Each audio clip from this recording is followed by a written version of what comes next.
Hello, welcome to Flory Models Kit Review Time. Today we've got Tamiya's brilliant 1/48 scale F-14D Tomcat. Now we've already looked at one of these before. We looked at the A version that they brought out. This is now known as the Super Tomcat or the D version. Basic difference is this one has upgraded obviously engines, which are probably the most noticeable difference. Totally different cockpit, and also it's a bomb truck, so it can carry air-to-ground ordnance as well. And to be honest with you, I loved the A version anyway, but I always wanted to do the D. Now, I know there's going to be a lot of speculation out there about AMK's release of the D. We've been waiting for that kit now for 2 years and still hasn't seen it. And unfortunately, I think Tamiya has now gazumped them with this kit. We know it goes together beautifully. We've actually, Steve on the site, he's built this one. It's a photo and video build on the Flory Models site. But I'm going to be building this one because, to be honest, I love the markings. It's got the Bounty Hunter markings on this one. We've done it in 1/32 before with the Trumpeter kit. So now I'm going to actually do the Tamiya version as well. So look out for this as a video build here at Flory Models in the next few weeks. Yes, literally weeks. I'm itching to get on with this kit. And as soon as I get rid of my next project, I'm cracking straight on with this particular bird. Anyway, if you haven't seen the review before, let's have a look to see what we got in the box. So as you can see, beautiful box art on the front. So we've got a cap just being thrown off the cat, literally, and we can see it's got the edge ground ordnance on it, as we can see at the bottom there. So running around your box, yeah, you can see a little bit obviously about the Tomcat, talking about obviously with the wing swing, the weapons this thing carries. So obviously we've got Sidewinders, Sparrows, Phoenix, and then we've got paveways, different sizes as in GBU 12, then we've got JDAMs, which are obviously JDAM 31s, and then obviously we've got the ANQ 167 jamming pod. It's saying jamming pod. I wasn't aware that that was actually a jamming pod. I thought that was an ACM air combat type pod. But anyway, lightning pod obviously, and we've got the famous tarps pod as well.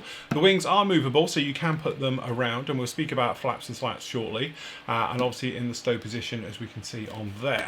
Okay, looking at the top of the box, you've got your kit number for this one, which is 61118.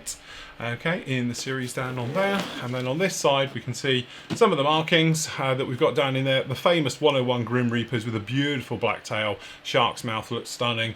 But to be honest, the cag bird of the Bounty Hunters gets me every time. Okay, a couple of little pictures, we can see a beautiful cockpit and those all important engines, which is what makes the actual D Tomcat totally different over the A version. Okay, so we've got those new ones down on there. So in the box we are greeted with a huge amount of plastic, as we can see just down in here. So we've got wings, it's all separately bagged, it's all done very nicely, and then what we're looking for is the little pack and the other pack. Okay, so if we just slip that over there for the moment, we'll look through. So we've got a couple of little packs down in here. So if we just pop into this one, it's not so bad this one, because I'll be doing this one. Okay, so we've got, as you can see, little baggie, and in here we've got some screws, some washers and some polycaps down in there. We've also got our instructions. We've got a little bit of info sheet down on here, so it's got all your weapons type loadouts for those ones, and then obviously we've got on this side more information about weapons loadouts down in there and all about it, and the wing sweep, and obviously the famous aircraft itself.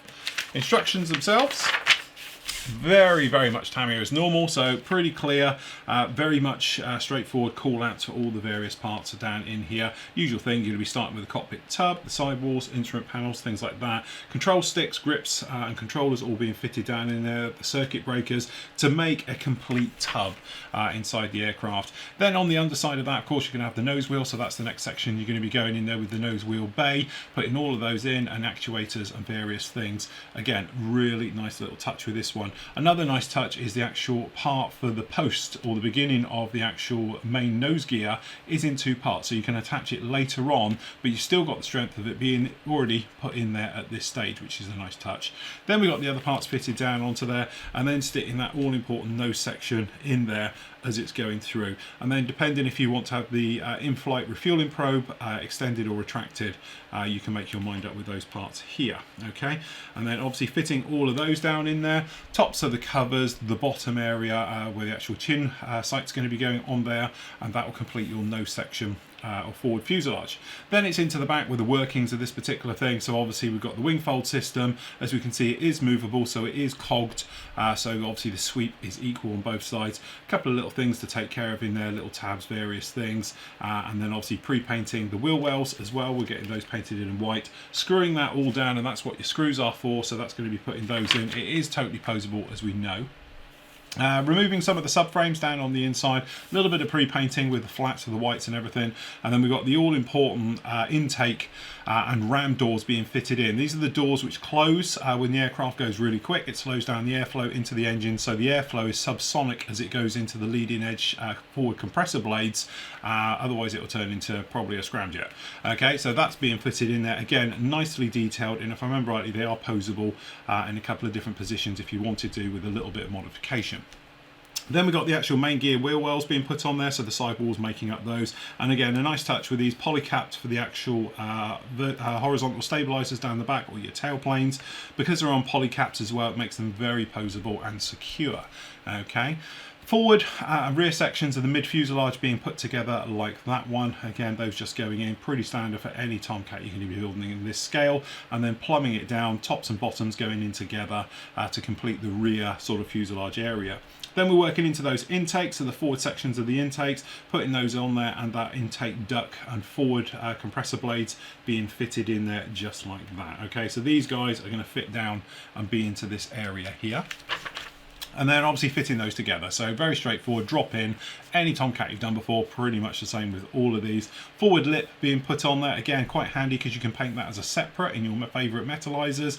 That saves a little bit of masking a little bit later on. And then we've got this collar system which goes over and to place in, and hopefully will minimise any filler requirements, if any, that you'll have to do with fitting the forward stage intakes into the rear parts. No section being fitted onto the forward to the forward of the fuselage section going down in there, and then pretty much like all other Tomcats, you've got the belly plates going up there with the recesses as well for your standard sort of Sparrow missile loadouts in those. But remember, opening up the holes down in there so you can actually put the pallets for the AIM-54s or the actual bomb racks onto that one as well. Then we've got the actual more modern, I think it's the 220 engines on those being fitted in. So that's quite a nice touch with those ones going down in there. Again, multiple call outs and colour systems are going to be going to these with this carbon fibre rears. And then obviously we've got the afterburner ring being fitted all in of that one. And those are being poked in with the rear plate in there as well. Okay, wing folds. Okay, we have to admit it, we don't get leading edge slaps or flats. It's always been a bugbear of mine, and I think Tamiya dropped the ball on that one, but we had a big rant about that on the last review, so I won't go over it again. Needless to say, pretty straightforward. Two halves going together and they slide over the top, which actually makes painting and weathering and all these areas very, very straightforward on the Tomcat itself. Okay, so that's pretty straightforward with those going on there. Complex gear, which is really nice. Everything is shown on those. So we've got the landing lights and obviously the actual glide slope lights being fitted on there. Those are going in there just like that. And then obviously we've got that nose camera sensor system pod being fitted on there. Totally different for the D. You've got the side-by-side configuration with those being fitted down onto that one. So, and then you've actually got the actual nose gear going on, nose gear doors, and then working through your main gear. Again, very straightforward, all of those. Main gear being fitted, and then because we're going to be using the pallet system on this one, there's no need to have the recesses opened for the actual Sparrow missile bays on those. So you've got some plates which are going to cover those up, which is pretty standard. Main gear doors and the rest of the hook system being fitted into that one. Tailplanes going on, again, simple sandwich, and then pushing those onto the polycaps, as simple as that. Bomb system, so we got the racks going on depending on which version you're doing. So we got these, we call these the pallets that go underneath the actual F-14. So we've actually got the system where if you're going to be using it as a Phoenix pallet, you've got the recess going in those, or if you're going to be doing the standard sort of weapons one, as in your freefall bombs, things like that, you're going to need to actually have these fitted with sway braces, things like that, as a normal sort of bomb rack system. So again, making sure you know what you're going to be doing and what loadout, and then the same for the two rear ones as well. Okay, so basically air to ground, you're going to have the sticky out ones, and then obviously air to air missiles for the Phoenixes being fitted on this one. Then you can actually just poke the normal flush ones in there like that. Again, same with the outside system. So we've actually got the pylons down on here for the sidewinders that are going to fit to the outside, and then the underside ones, and then obviously these are all being fitted down onto the aircraft itself. Again, your different configurations being fitted down in there. Okay, and then your system. So fuel tanks being fitted on there, again going to be putting down underneath the all important intakes. Those are fitted in, you're good to go. Then you've got your weapons call out, your colours, and obviously your painting guide all at the same time. So we said before, you've got your Sidewinder, your Sparrow, your Phoenix missiles, your paveways, your JDAMs, lightning pods, and that all important TARPS pod, which is beautifully detailed on the inside. TARPS pod is a reconnaissance pod, and again you've got the camera, you can actually position the camera in the nose, fully detailed, a lovely little touch that we haven't seen by any other manufacturer as of yet. Weapons call out depending on what you're going to be doing. Again, some funny loadouts in here. I'm sure they probably covered it all in different versions. So you've got the TARPs with that sort of mid-range defense system on there. So you've obviously got Sparrow, Sidewinders and TARPs. I don't know, an AIM-54 and a Sidewinder seems a strange configuration down in there with actually paveway bombs, but there we go, that's down in there as well. Or you got your sort of standard air-to-air defense loadout of having 2 Phoenix missiles for long range, 2 medium range Sparrows, and then obviously 2 Sidewinders, pretty much straightforward fitted on. But again, you could go through and pick out whichever loadout you wanted on that one. Then you've actually got the tailplanes fitted in, and the thing that you're missing all the way through the build is the seats. So last up, we've got the seat system being fitted down in there. Totally different to the old F-14 as well. It has a totally different ejector seat in this one. Easiest way to spot the difference is this is the one with the spikes on the top. Okay, so this stops old Goose banging his head, because obviously you go straight through on his seat. Pilot figure being painted up, again, very nice. We've got decals as well for those being fitted in there, being put on, and then obviously going through. Top of the instrument panel being fitted on, top of the rear combing system being fitted on there, and then we've actually got the boarding doors and ladder system all being fitted in to just literally finish this one off. Refueling for probe being fitted on there, canopy mask and upper canopy being done, and again, always a nice touch with this particular kit. You've got this one-piece large instrument panel stroke forward fuselage section in clear, so it covers the lot, so no nasty seam around the actual windscreen system being fitted down in there. And then again, canopy being fitted down on the glove system, which are basically bladder bags that inflate and deflate depending if your wings are swept forward and back, being fitted on there. And then obviously the different types depending on your thing, and that is it. Really concise, very cleverly done. Some of the engineering on this is done in a certain way that just, it makes things very straightforward, so no problems with that. Your colour call out guides, which we've got 3, if I remember, is it 3 in this one? So basically down in here we've got the black lions, the famous black lions, with the gorgeous blue for their CAG bird, okay, being put down on there as well, so that's a really nice one there. Then we've got that sort of more modern colour-esque one here, with the darker greys on there with the gorgeous black spline and obviously the famous Grim Reaper's tail. Beautiful colour with the black, a really nice one, and it's got a sharp mouth. Very difficult choice for me. Okay, and then obviously down in here, my personal favourite, I've been a big fan of the actual VF2 for years. So we've got the Bounty Hunters down in there, and I think this is probably one of their last cruise ones as well. So that one was done in those specialist markings. And last but not least, we got the Red Rippers with the actual hog on the colour tail as well. Again, amazingly, being a total Tomcat nut and one of my favourite aircraft of all time, I've done loads of them, as you might imagine, and pretty much done everybody's markings. So we've got just down in here, I haven't got a knife today, let me just grab a knife. We've got the decals, and as you imagine, when you've got that many markings, you're going to need a good decal sheet. So just down in here, as you might imagine, you have a gorgeous Tamiya-esque, because they're going to be a little bit thin, but in full colour you need something to be a little bit extra. So you've got them all down in there for all of those markings. Beautifully done, very, very nice indeed. Okay, then you've got your normal sort of standard stencily bits for the weapons and stuff like that. Really nice that we can see down in here. This is the carbon fibre for the actual exhaust area, and the black areas which are actually the separators on the nozzles themselves as they close in. Technically I think they're actually just dirt, but anyway, they've recreated those walkways, dark or light, and various, as I say, harness markings and things for the inside on the displays. Again, really nice touch with those. Another nice touch we've got down in here, we've actually got some silver parts that are pre-done, ready to go, and we've actually got a mask set. Now the mask set isn't die cut, it's not like Edard, so you are going to have to trim those, but again, it's a nice little start with those. Anyway, I don't think we need a knife anymore because we're usually into staples. Let's get going. Okay, we're going to work from top to bottom just to make this a little bit easier. So, start off with, we've got the wings. Okay, beautifully done, very Tamiya. Shame they're not leading edge slats, flaps and all the rest of bits that hang out, but hey ho, there we go, that's the cards we're given. But you can see on the close-up, really very nice, beautiful Tamiya, nicely done with all the refined riveting and all the, it's very difficult actually to pick up in the light, it's got a slight texture to the plastic, but hopefully you can see it. All the little parts in there for the riveting detail and obviously all the recessed details in there. Again, plenty of strength down in here. The reason this is in this section here is obviously it slides onto it and away you go, things like that. Okay, so really nice indeed. And then we've got the all important fuselage sections and forward sections and things like that. Again, very nice, clean, crisp. No sink marks, no missy molds or anything. You're not going to get that really with Tamiya, are you?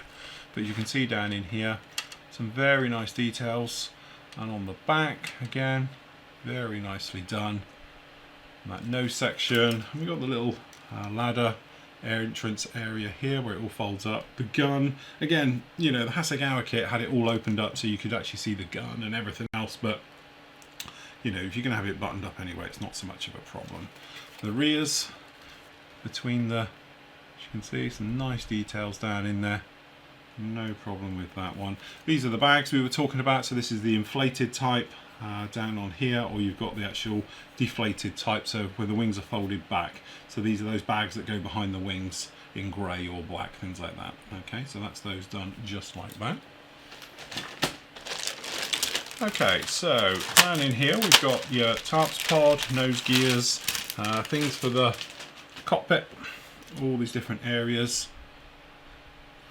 So some very nice stuff going down on here, and then obviously if we pop it down on the close-up, we can see these are the parts specifically for the D down in here. So it's the different instrument panels, side panels, basically all the cockpit parts as you can imagine. It's the upgraded ones. There's a few more little screens and things gone in there, especially in the rear part as well, to make this more of a weapons platform.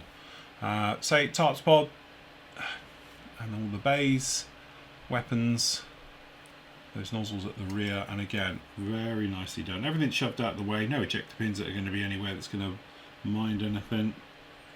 Very, very nicely done. Again, it's quite funny, it's actually got like a satin effect to the plastic, which, yeah, slightly different with Tamiya. I haven't seen that type of flatness before, but not a problem. I wouldn't say it's detracting from the kit in any way. Okay, so down in here, as we can see, we've got intakes, tailplanes, things like that, right the way through. These intake system, again, you've got some nice level of detail down on these. Nice smooth, no ejector pins or anything going to be shown. You're just going to have like a bit of a seam line running down on those. These are the actual tails for the ventral tails down on the bottom, and those intake ram door area being put up there as well, so that's nice as well. The actual belly of the nose of the pallets obviously will cover that for the missiles and various things. The actual tails, again, really nice as well. Got the strength in the plates in the back by the looks of it. And again, very nicely done indeed. No problem with any of that. And again, little nice touches you got left and right, just to keep your hand in when you're building it so you know where you're going with your left and rights, which just aids construction as well, which is a really nice touch with those. And the same really, this is why they've done these as well, just to make sure you've got the tails and you don't get them back to front. So you've actually got here D33, D31, which are actually your parts call out for these as well. So that's another little nice touch with those. Okay, mid fuselage. So a lot of this you've got to hack out, as we said before. We saw it actually in the instructions. So all of this framing down in here is what's all got to come out of this one. But again, very nicely detailed. Nicely done right the way through on that one. It's a good way of keeping it all strength and strong. And again, very nice. No problem with any of that. Again, it's a shame it hasn't got things like speed brakes that open up and deploy, but you know, Tamiya's answer to all of this when it was brought up with them was that it's designed really to be on the carrier. So, you know, in the sort of folded up, stowed position, things like that. So that's what they've decided to go with. Okay, we've got a match pair for the weapon set. And again, really nice that they did put the weapons in. So we've got nice full length burner cans. The nozzles are in one piece, all at the back here, ready to go. And then we've got the afterburner ring section here and the leading edge compressor area as well. So those are all done very nicely. And as I said, we've got the actual paveway and the J-dams down in here as well. The bomb racks, the gear, wheels, things like that, all being fitted on. And then up here, obviously, we've got the lightning targeting pod. Very nice indeed. That's good. Okay, and then down in here we've got geared doors. Okay, so down in here we've actually got the main area for the nose wheel, beautifully detailed, all the areas coming up through those, no problem at all. The only thing is, it looks gorgeous, it looks absolutely fine, we can't fault any problem with the gear, the bearing's minimal, but Tamiya, please, why have we got ejector pins? Why? Tell me why. Why do you do this to me? But we've got ejector pins on the inside of the doors. That's a real... In this day and age with modern, and I say modern because Tamiya is it, and Tamiya, they love me anyway, so I'll give them a hard time. In this day and age, why they feel the need to stick ejector pins in absolutely everything is still beyond me. Okay, now the tub itself is quite universal, and obviously you've got lots of upgrades going to be going in with your chosen whichever one you're doing version. So that's why it's very modular on this one, but you can imagine there's not a lot to see in it just down in there. But this is the side we're really worried about, because we've got down in here instrument panels, things like that. But again, it's different versions for different ones. Okay, and all the cockpit parts. But needless to say, they're all very nicely done. No problem with this anywhere whatsoever. Pretty cool. Good clean moulding, and this is another little nice touch here. This is the latches, which are all done here for the actual framework for the actual bottom edge, if you like, where it hooks on for the main canopy when it locks down. But we've got all the hooks in place as well, all the latches to go in there. So that's really nice. Obviously we get a crew with this one, which is a nice little touch as well. Okay, so I'm assuming we're a match pair left and right with this one, which we are, so we'll put that slightly to one side. So again, down in here we've got the tailplanes, huge big tailplane, not so much going on with those, and the inside of that one. And then looking around, we've got the fuel tanks with the rear pallets, the wing pylons, or fuselage pylons I should say, the various things. Got a little pilot figure down in here with the old style helmet, which is quite nice. Okay, with those being fitted down on there. And then we've got more pilots and more things and more gear and everything else over here, depending on which version you're doing, with the seats. So again, this is what we're talking about with the tops of the seats. You've got the more modern type with the spikes on the top. Clearly they learnt the lesson from Top Gun. So afterwards they fitted them with spikes, so you don't bang your head on the way out, so the spikes pierce the canopy. Okay, being fitted down there as well. Last up, we've got the weapons, which was always going to be a bit of an iffy thing, because I remember back at Suzuka when they announced it, it didn't come with weapons and they were going to be extra. The world went mad, and yes, lo and behold, Tamiya did come back and they included the weapons fit. So that's really nice how we get only two, admittedly, so you couldn't put the huge Phoenix loadout of 6 Phoenix, but you got them in here, so you could actually put in your actual Phoenix missiles, and then obviously we've got Sparrows. A nice touchdown in here as well. We've got technically 2 types of warhead as well, for the older type Sidewinder, and then the newer Mike Lima type being fitted down there as well. Same with the Sparrows, again very nicely done indeed. Okay, so that's your weapons call out for that one, which they included down into it. Okay, last up we've got the clear parts. So just looking in the clear parts section, we do have a very fine centre seam. You can just see it behind this bar on the Tomcat, but he says, just making sure, and everyone goes off and does it, it's not a centre seam. These are aerials, which actually are supposed to be moulded into the inside of the cockpit. It actually has 2 aerials, where one runs up the midsection, up the back, and stops about halfway. The other one goes a little bit further up the front. So these are not designed to be polished out. They are actually seamless. So these canopies are perfect. Can't really see it. Hopefully you see it just down the back there. But don't remove these. They should be there. So they are, in theory, perfect. So don't worry about those. That's all good. Front one, as you can see in this very clever framework, it's absolutely gorgeous, and this is that piece of front combing over the instrument panel that is all in one as well. Okay, so that is a beautiful way of doing it. And then your other bits obviously for things on the instrument panels down in here, and then over here we've got the various cameras, lenses and glass parts for the TARPS pod as well. So as always, Tamiya have completely nailed it, spot on, crystal clear, beautifully done, and there's nothing to do on those clear parts at all.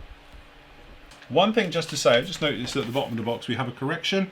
So N21 has been replaced by N21 here, and literally it's just telling you not to do XF, was it X19, it should be XF19, which is grey switches, which has to be, I wouldn't say the most useless thing, because X19, isn't that smoke? Just trying to think what X19 is. Did I have X19? I thought I did. Yeah, X19 is smoke versus XF19. I think anybody would have known that one, but it is nice that they put a correction in at the end of the day. So there we go. That is Tamiya's 1/48 scale F-14D Tomcat. I've been really critical of this particular kit purely because I was a massive fan of the Hasegawa kit. The Hasegawa kit still has its place in the hobby. It's a little bit of a handful put together, but the Hasegawa kit does come with full slaps and flats, as in what it's showing in the box with it all down. Also, you've got things like the gun area can be opened up and a few little niceties in like that. This particular kit doesn't come with those, and I still to this day think Tamiya really dropped the ball a little bit by not having it where it has got slats and flaps. So you can't put it on the catapult ready for launch. You can't do a diorama with it coming into landing. It's unfortunate that it hasn't come with that one. Tamiya's answer to this one is most modelers are going to have it folded up to save space in their display cabinet. I get it, I can understand that one, but it would have been nice from a modeler's point of view to be given the option if you wanted to do it or not. It's definitely got to be up there with one of the best kits ever been released though. Having never built it myself, but I've heard everybody just say it's amazing, it's brilliant, and you need to build one. That's why I'm building this one next. For me, in the next couple of weeks, I'm going to be building this, putting it together and seeing exactly how good it is and why everybody's fallen in love with this kit since it came out in the A version. So from my point of view, you know, it's going to be a lot of fun to see it and compare it. And having built everybody else's type of Tomcat over the years, it'll be nice to see how it stacks up against the other boys as well. So there we go. That is the Grumman F-14D Tomcat in 1/48 scale by Tamiya. It's also available, I have to say, from our very own P&M model site on the Flory model site. So if you want to get it from there, you can save yourself £10 to £15 on the retail price of the kit as always. So that's it for me. Happy modelling. Take care.